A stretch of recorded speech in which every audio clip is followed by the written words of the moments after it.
Hello, everybody, and welcome to Connor Sports Talk. So the Browns are just unlucky.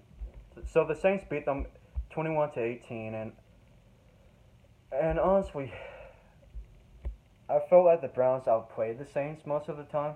I mean, it wasn't until the Saints actually winning the game is that or having the game-winning field goal is that they actually led the game. So starting off with the first drive, Browns didn't get anything done, and unfortunately for the Saints, in their first drive, they fumbled it off of a Michael Thomas fumble, and the Browns picked it up, and it was the Saints. I think it was inside the Saints 40, and the Browns ended up getting a field goal. And then the drive after that, the Saints ended up getting a field goal to match it up.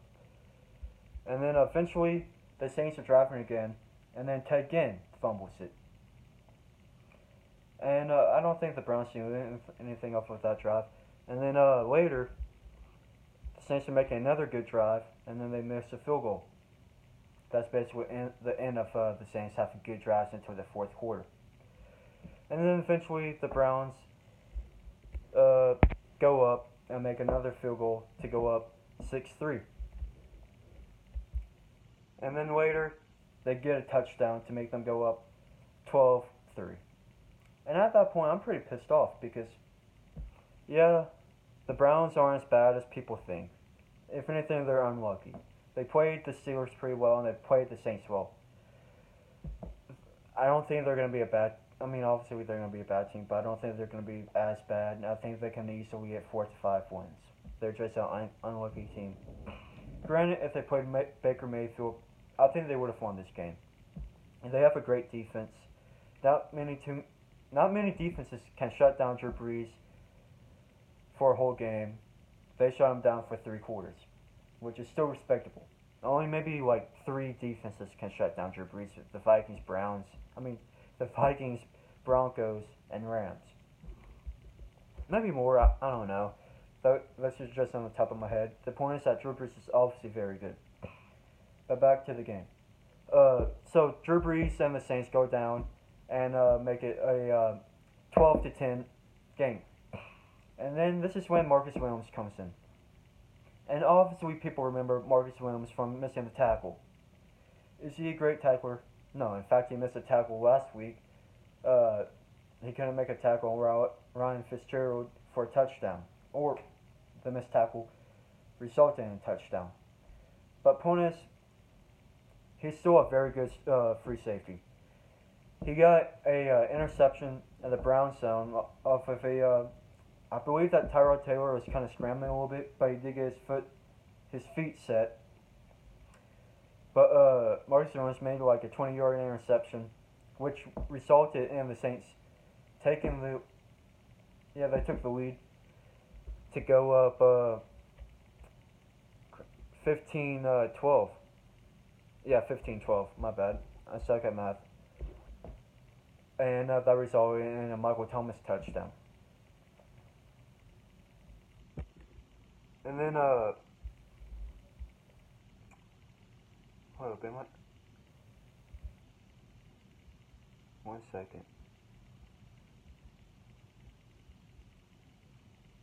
Yeah, I'm doing this right. And then eventually, no, the Saints go for a 2-point conversion. I don't know why I forgot about this. To go up 18-12. And then on 4th and 5, somehow the Browns make a touchdown. It's like a 50-yard touchdown. The Browns are on the Saints like 40, with I think maybe less than a minute left to go. But unfortunately for the Browns, the kicker misses the extra point. And this isn't the first time he missed the extra point. This is the second time he missed the extra point, and he also missed 2 field goals. And this is why I call the Browns unlucky. Because last week, the Browns were in a position to win the game against the Steelers, and then they missed the field goal.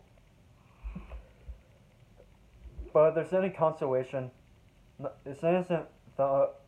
Browns aren't the only team that were missing field goals. The Vikings actually missed a field goal for them to beat the Packers today. But unfortunately for the rookie kicker, he missed 3 field goals, and the game ended up in a tie. But looking at stats-wise, Drew Brees had a pretty decent game, and you can kind of say that Michael Thomas is one of the better wideouts as of right now.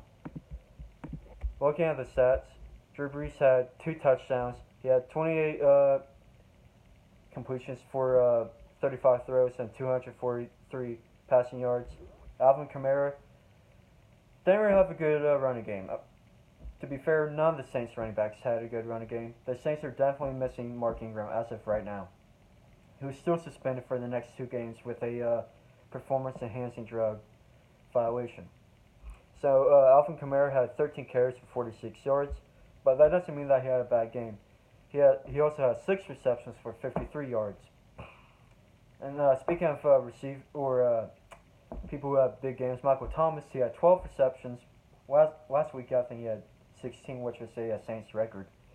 So he had 12 receptions this game with 89 yards and 2 touchdowns, which is fantastic. And then the only other receiver worth of note is Ted Ginn. He had 4 receptions of 55 yards, and then Ben Watson, the tight end, 3 receptions for 19. So the question is, do the Saints have enough targets to be a playoff team? I mean, you have Drew Brees. He worked with West, but I'm kind of worried about the receiving core as of right now. I mean, Cameron Meredith hasn't even played in the first 2 weeks, and I think he was a healthy scratch because he's behind in the play calling and whatnot. But like I said before, Marcus Williams had a interception, and Marshawn Lattimore also had a forced fumble.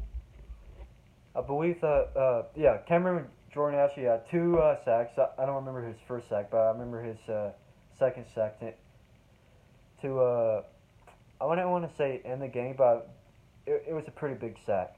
And then Sean Rickens, hopefully he's okay. He also had a sack. Didn't see too much out of Marcus Davenport, but that's okay. He's still a rookie. But looking on the Browns side, passing wise, Tyrod Taylor had a fairly decent game, 22 for 30, 246 passing yards, 1 touchdown and 1 interception. Carlos Hyde didn't have a very good game, 16 carries, 43 yards, 1 touchdown. Tyrod Taylor, 4 carries, 26 yards. And then Callaway had a pretty good game, 3 receptions for 81 yards. So as I was saying, the Browns are not a bad team. Their defense is actually very good, a lot better than I was thinking. Miles Garrett didn't get sacked, but on Joby, he had 2 sacks off of Drew Brees, and whoever Carey is, he also got a touchdown. And then Mitchell actually had 2 forced fumbles, so he caused both of the Saints turnovers. But thank you guys for watching. Please like and subscribe, and don't forget to share this video. Thank you.